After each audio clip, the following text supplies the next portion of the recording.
So if I have some parabola,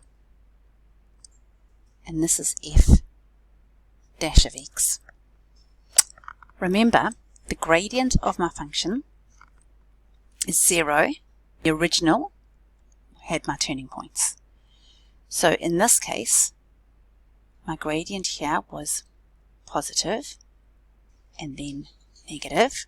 So it went from a positive gradient to a negative gradient, and then from here it went from negative to positive. So there's my negative to a positive.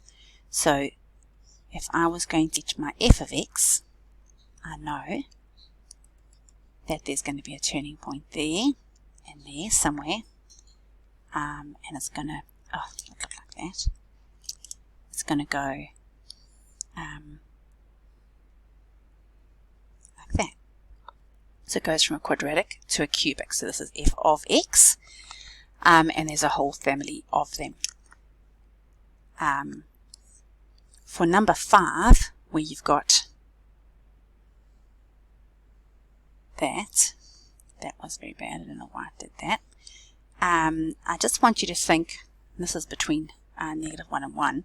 It happens to be a sine graph, but again, if this is f dash x, my original function would have had turning points at all of these parts.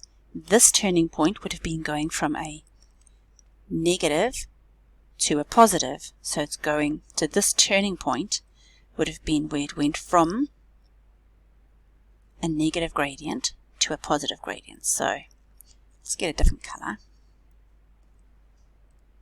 So I'm going to draw f of x in red on the same one. So this would be a negative. This would be where it was going from a positive gradient to a negative gradient. This would have been where it was going from a negative gradient to a positive.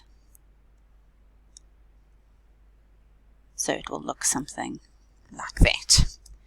Hopefully that all makes sense.